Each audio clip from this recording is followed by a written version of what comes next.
Hi hello ಎಲ್ಲರಿಗೂ ನಮಸ್ಕಾರ. Welcome to my vlog. ಇದು ಶುಕ್ರವಾರ ಅಂದರೆ ಆಷಾಢ ಶುಕ್ರವಾರ 3ನೇ ವಾರ ಆಗಿರುತ್ತೆ. ಇವತ್ತಿನ ವ್ಲಾಗನ್ನು ಸ್ಟಾರ್ಟ್ ಮಾಡ್ತಾಯಿದ್ದೀನಿ. ಮಾರ್ನಿಂಗ್ 3:30ಗೆ ಎದ್ದು ಮನೆಯೆಲ್ಲ ಕೆಲಸನ ಕ್ಲೀನ್ ಮಾಡಿಕೊಂಡು ನೀಟಾಗಿ ಸ್ನಾನ ಮಾಡ್ಕೊಂಡು ಬಂದು ಇವಾಗ ಪೂಜೆಗೆ ರೆಡಿ ಮಾಡ್ಕೋತಾ ಇದ್ದೀನಿ. ಫಸ್ಟ್ಗೆ ಹೊಸ್ಲಿಗೆ ಅರಿಶಿನ ಮತ್ತು ಕುಂಕುಮನ ಇಟ್ಟು ರಂಗೋಲಿನ ಇಡ್ತಾಯಿದ್ದೀನಿ. ರಂಗೋಲಿ ನೋಡ್ಕೊಂಡು ಬನ್ನಿ, ಯಾವ ರೀತಿ ಇದೆ ಅಂತ ಕಮೆಂಟ್ ಮಾಡಿ ತಿಳಿಸಿ.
ಹೇಗಿದೆ ರಂಗೋಲಿ ಕಮೆಂಟ್ ಮಾಡಿ ತಿಳಿಸಿ.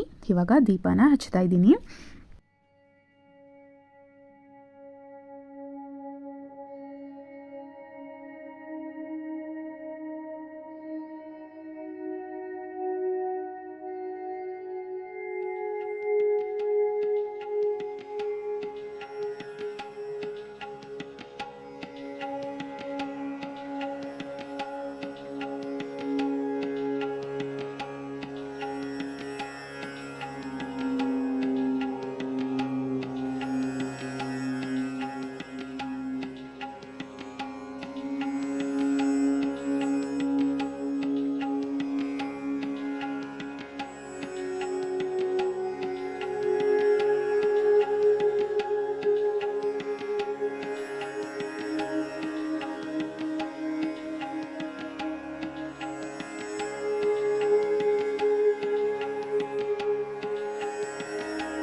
ಹೊಸ್ಲ ಹತ್ರನೂ ಸಹ ಪೂಜೆನ ಮುಗಿಸ್ಕೊಂಡೆ. ಇವಾಗ ಬ್ರೇಕ್ಫಾಸ್ಟನ್ನು ಪ್ರಿಪೇರ್ ಮಾಡೋಕ್ಕೆ ಬಂದಿದ್ದೀನಿ. ನಾನಿವತ್ತು ಸಿಮ್ಲಾ ಮಿರ್ಚಿ ಬಾತನ್ನು ಮಾಡ್ತಾಯಿದ್ದೀನಿ.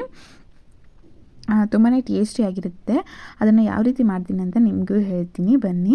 ನಾನಿಲ್ಲಿ ಒಂದು ದೊಡ್ಡ ಕ್ಯಾಪ್ಸಿಕಮನ್ನು ತೊಗೊಂಡಿದ್ದೀನಿ, ಮತ್ತು ಸಣ್ಣದಾಗಿರುವಂತಹ 3 ಆನಿಯನನ್ನು ತೊಗೊಂಡಿದ್ದೀನಿ, ಮತ್ತು 2 ಟೊಮೊಟೊನ ತೊಗೊಂಡಿದ್ದೀನಿ. ಇವಾಗೆಲ್ಲನೂ ಹೆಚ್ಚಿಟ್ಕೋತಾ ಇದ್ದೀನಿ.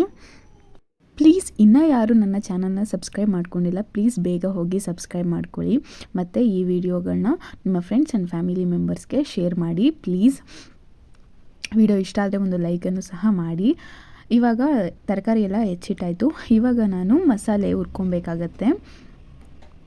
ಈ ಮಿರ್ಚಿ ಬಾತ್ ಮಾಡೋದಕ್ಕೆ, ಅಂದರೆ ಸಿಮ್ಲಾ ಮಿರ್ಚಿ ಬಾತ್ ಮಾಡೋದಕ್ಕೆ ಕೆಲವೊಂದಿಷ್ಟು ಮಸಾಲೆನ ಫ್ರೈ ಮಾಡ್ಕೊಬೇಕು. ಸ್ಟವ್ ಹಚ್ಚಿ ಒಂದು ಪ್ಯಾನನ್ನು ಇಟ್ಟು ಪ್ಯಾನ್ಗೆ ಸ್ವಲ್ಪ ಆಯಿಲನ್ನು ಹಾಕ್ಕೊಬೇಕಾಗತ್ತೆ. ಒಂದು ಅರ್ಧ ಟೇಬಲ್ ಸ್ಪೂನಷ್ಟು ಆಯಿಲನ್ನು ಹಾಕ್ಕೊಬೇಕು. ನೆಕ್ಸ್ಟು 2 ಟೇಬಲ್ ಸ್ಪೂನಷ್ಟು ಕಡಲೆಬೇಳೆನ ಹಾಕೋತಾ ಇದ್ದೀನಿ. ನಾನಿಲ್ಲಿ ಕಡಲೆಬೇಳೆನ ಹಾಕ್ಕೊಂಡು ಮೀಡಿಯಮ್ ಫ್ಲೇಮಲ್ಲಿ ಇಟ್ಕೊಂಡು ಫ್ರೈ ಮಾಡ್ಕೊಬೇಕು. ನೆಕ್ಸ್ಟ್ ನಾನಿಲ್ಲಿ 1/4 ಟೇಬಲ್ ಸ್ಪೂನಷ್ಟು ಮೆಣಸನ್ನು ಸಹ ಸೇರಿಸ್ಕೊತಾ ಇದ್ದೀನಿ, ಮತ್ತು ಅರ್ಧ ಟೇಬಲ್ ಸ್ಪೂನಷ್ಟು ಜೀರಿಗೆನೂ ಸಹ ಸೇರಿಸ್ಕೊಂಡು ಚೆನ್ನಾಗಿ ಫ್ರೈ ಮಾಡ್ಕೊತಾ ಇದ್ದೀನಿ.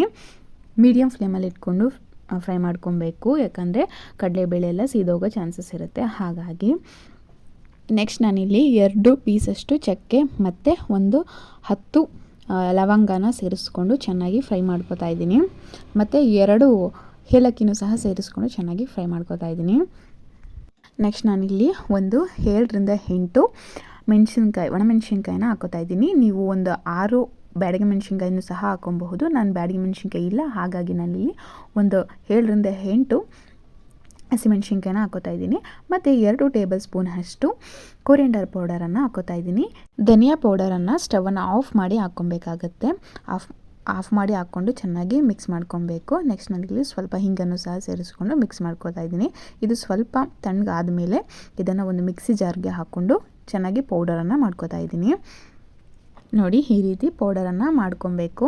ಇದು ಆಲ್ಮೋಸ್ಟ್ ಒಂದು 4ರಿಂದ 5 ಜನಕ್ಕೆ ಸಾಕಾಗುತ್ತೆ ಇಷ್ಟು ಪೌಡರು. ಆದರೆ ನಾವಿಬ್ಬರೇ ಇರೋದ್ರಿಂದ ನಾನಿಲ್ಲಿ ಒಂದು 3 ಟೇಬಲ್ ಸ್ಪೂನ್ ಮಾತ್ರ ಯೂಸ್ ಮಾಡ್ಕೊಂಡು ಇನ್ನು ಮಿಕ್ಕಿದ್ದನ್ನು ಎತ್ತಿಟ್ಕೊತಾ ಇದ್ದೀನಿ. ಇವಾಗ ಸ್ಟವ್ ಹಚ್ಚಿ ಒಂದು ಕುಕ್ಕರನ್ನು ಇಟ್ಟು, ನಾನಿಲ್ಲಿ ಕುಕ್ಕರಲ್ಲಿ ಮಾಡ್ತಾಯಿದ್ದೀನಿ. ನೀವು ಓಪನ್ ಪಾತ್ರೆಯಲ್ಲೂ ಸಹ ಮಾಡ್ಕೊಬಹುದು. ಕುಕ್ಕರಲ್ಲಿ ಮಾಡಿದ್ರೆ ಈಸಿ ಆಗುತ್ತೆ. ಹಾಗಾಗಿ ಇವಾಗ ಸ್ವಲ್ಪ ಒಂದು 6ರಿಂದ 7 ಟೇಬಲ್ ಸ್ಪೂನಷ್ಟು ಎಣ್ಣೆನ ಹಾಕಿ ಅದಕ್ಕೆ ಸ್ವಲ್ಪ ಕಸ್ತೂರಿ ಮೆಥಿಯನ್ನು ಹಾಕ್ಕೊಬೇಕಾಗತ್ತೆ. ನೆಕ್ಸ್ಟು ನಾವು ಕಟ್ ಮಾಡಿ ಇಟ್ಕೊಂಡಿರುವಂತಹ ಈರುಳ್ಳಿ ಎಲ್ಲ ಹಾಕ್ಕೊಂಡು ಚೆನ್ನಾಗಿ ಫ್ರೈ ಮಾಡ್ಕೊಬೇಕು. ನೆಕ್ಸ್ಟು ಕ್ಯಾಪ್ಸಿಕಮ್, ಟೊಮೊಟೊ ಎಲ್ಲ ಹಾಕ್ಕೊಂಡು ಚೆನ್ನಾಗಿ ಫ್ರೈ ಮಾಡ್ಕೋಬೇಕು. ಮೀಡಿಯಮ್ ಫ್ಲೇಮಲ್ಲಿ ಇಟ್ಕೊಂಡು ಚೆನ್ನಾಗಿ ಫ್ರೈ ಮಾಡ್ಕೊಬೇಕು.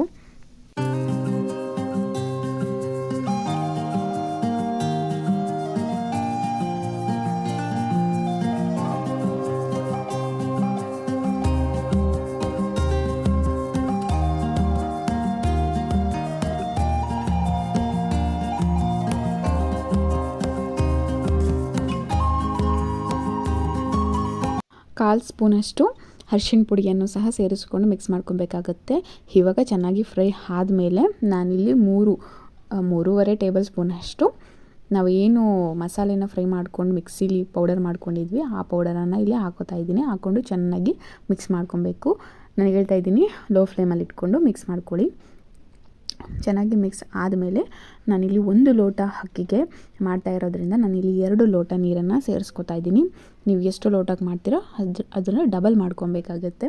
ನಾನಿಲ್ಲಿ 2 ಲೋಟ ನೀರನ್ನು ಸೇರಿಸಿ ಚೆನ್ನಾಗಿ ಮಿಕ್ಸ್ ಮಾಡಿ, ನೀರು ಸ್ವಲ್ಪ ಕುದಿಬೇಕು, ಅಲ್ಲಿವರೆಗೂ ಬಿಡ್ತೀನಿ. ನನಗಂತೂ ಈ ಶಿಮ್ಲಾ ಮಿರ್ಚಿ ಬಾತ್ ತುಂಬ ಅಂದರೆ ತುಂಬ ಫೇವ್ರೇಟು. ನಾನು ಅವಾಗವಾಗ ಮಾಡ್ತಾನೆ ಇರ್ತೀನಿ ಇದನ್ನು. ಒಂದು ವೀಕ್ಲಿ ಒನ್ಸ್ ಅಂತೂ ಇದ್ದೇ ಇರುತ್ತೆ. ಇದು ನಂಗೆ ತುಂಬ ಇಷ್ಟ, ತುಂಬಾ ಚೆನ್ನಾಗಿರುತ್ತೆ. ನೀವು ಒಂದ್ಸರಿ ಮನೆಯಲ್ಲಿ ಟ್ರೈ ಮಾಡಿ. ಇವಾಗ ನಾನು ರುಚಿಗೆ ತಕ್ಕಷ್ಟು ಉಪ್ಪನ್ನು ಹಾಕ್ಕೊಂಡು, ನೀರೆಲ್ಲ ಬಾಯ್ಲ್ ಆಗಿರುತ್ತೆ. ಇವಾಗ ರೈಸನ್ನು ವಾಶ್ ಮಾಡಿ ಹಾಕ್ತಾಯಿದ್ದೀನಿ. ಇವಾಗ ಹಾಕಿ ಚೆನ್ನಾಗಿ ಮಿಕ್ಸ್ ಮಾಡ್ಕೊಬೇಕು.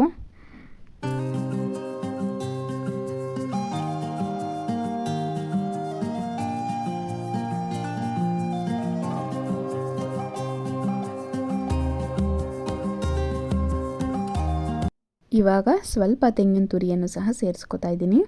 ಕೊಬ್ಬರಿ ತುರಿಯನ್ನಾದ್ರೂ ಸೇರಿಸ್ಕೊಬಹುದು. ಇವಾಗ ಸ್ವಲ್ಪ ಕೊತ್ತಂಬರಿ ಸೊಪ್ಪನ್ನು ಹಾಕಿ ಚೆನ್ನಾಗಿ ಮಿಕ್ಸ್ ಮಾಡಿ ಲಿಡನ್ನು ಕ್ಲೋಸ್ ಮಾಡಿ ಒಂದು 2 ವಿಸಿಲ್ ಓಡಿಸಿದ್ರೆ ಟೇಸ್ಟಿಯಾಗಿರುವಂತಹ ಸಿಮ್ಲಾ ಮಿರ್ಚಿ ಬಾತ್ ರೆಡಿ ಆಗುತ್ತೆ. ಒನ್ಸ್ ನೀವು ಮನೇಲಿ ಟ್ರೈ ಮಾಡಲೇಬೇಕು. ನಾನಿಲ್ಲಿ ಬಟಾಣಿನ ನೆನೆಸಿ ಸೇರಿಸ್ಕೊತಾ ಇದ್ದೀನಿ, ಅದನ್ನು ಹೇಳೋದು ಮರ್ತಿದ್ದೆ. ಅದನ್ನು ಸೇರಿಸ್ಕೊಂಡು ಚೆನ್ನಾಗಿ ಮಿಕ್ಸ್ ಮಾಡಿ ಲಿಡ್ಡನ್ನು ಕ್ಲೋಸ್ ಮಾಡಬೇಕು. ಬಿಸಿ ಬಿಸಿಯಲ್ಲಿ ಇದಕ್ಕೆ ಚಟ್ನಿ ಜೊತೆ ಸರ್ವ್ ಮಾಡಿದ್ರೆ ತುಂಬಾ ಟೇಸ್ಟಾಗಿರುತ್ತೆ. ಬಟ್ ನಾನಿಲ್ಲಿ ಮೊಸರು ಬಜ್ಜಿ ಜೊತೆ ಸರ್ವ್ ಮಾಡ್ತಾಯಿದ್ದೀನಿ. ಇದು ಲಂಚ್ ಬಾಕ್ಸ್ಗೂ ಸಹ ಬೆಸ್ಟ್ ಅಂತಲೇ ಹೇಳಬಹುದು. ಒಂದು ಸರಿ ನಿಮ್ಮ ಮನೇಲಿ ಟ್ರೈ ಮಾಡಿ ಯಾವ ರೀತಿ ಬಂತಂತ ಕಮೆಂಟ್ ಮಾಡಿ ತಿಳಿಸಿ. ಇವಾಗ 2 ವಿಸಿಲ್ ಆಯಿತು. ಇವಾಗ ಸ್ಟವನ್ನು ಆಫ್ ಮಾಡಿ ನಾನು ಸ್ವಲ್ಪ ಪಾತ್ರೆ ಎಲ್ಲ ತೊಳ್ಕೊತಾ ಇದ್ದೀನಿ. ಅಲ್ಲಲ್ಲೇ ಕ್ಲೀನ್ ಮಾಡ್ಕೊಂಬಿಟ್ರೆ, ಪಾತ್ರೆನೆಲ್ಲ ಅಲ್ಲೇ ವಾಶ್ ಮಾಡ್ಕೊಂಬಿಟ್ರೆ ನಮಗೂ ಸಹ ರಿಸ್ಕ್ ಅನ್ನಿಸಲ್ಲ. ಹಾಗಾಗಿ ಅಲ್ಲಲ್ಲೇ ವಾಶ್ ಮಾಡ್ಕೊತಾ ಇದ್ದೀನಿ ನಾನು. ಇವತ್ತು ಬೇಗ ಎದ್ದು ಪೂಜೆ ಎಲ್ಲ ಮಾಡಿರೋದ್ರಿಂದ ಮನೇಲಿ ಒಂಥರ ಪಾಸಿಟಿವ್ ವೈಬ್ಸ್ ಇದೆ. ನನಗಂತೂ ತುಂಬಾ ಇಷ್ಟ. ಈ ಥರ ಬೇಗನೆ ಎದ್ದು ಮನೆಯೆಲ್ಲ ಕ್ಲೀನ್ ಮಾಡಿ ಪೂಜೆ ಮಾಡಿ ಬೇಗನೆ ಟಿಫನ್ನು ಸಹ ಮಾಡ್ಕೊಬಹುದು. ಇವಾಗ ಲಿಡ್ಡನ್ನು ಓಪನ್ ಮಾಡಿ ಎಲ್ಲನೂ ಚೆನ್ನಾಗಿ ಮಿಕ್ಸ್ ಮಾಡಿಕೊಂಡು ನಾನಿವಾಗ ಸರ್ವ್ ಮಾಡ್ತಾಯಿದ್ದೀನಿ. ಟೇಸ್ಟ್ ಮಾತ್ರ ನೆಕ್ಸ್ಟ್ ಲೆವೆಲು, ಅಷ್ಟು ಚೆನ್ನಾಗಿರುತ್ತೆ. ಪ್ಲೀಸ್ ಈ ವಿಡಿಯೋ ಏನಾದರೂ ಇಷ್ಟ ಆಗಿದ್ದರೆ ಪ್ಲೀಸ್ ಒಂದು ಲೈಕ್ ಮಾಡಿ ಆ್ಯಂಡ್ ಶೇರ್ ಮಾಡಿ ಆ್ಯಂಡ್ ಕಮೆಂಟ್ ಮಾಡಿ ತಿಳಿಸಿ ಯಾವ ರೀತಿ ಇದೆ ವ್ಲಾಗ್ ಅಂತ. ಪ್ಲೀಸ್ ಸಬ್ಸ್ಕ್ರೈಬ್ ಮಾಡ್ಕೊಳ್ಳಿ. ಇವತ್ತಿನ ವ್ಲಾಗ್ ಇಷ್ಟೇ. Thank you.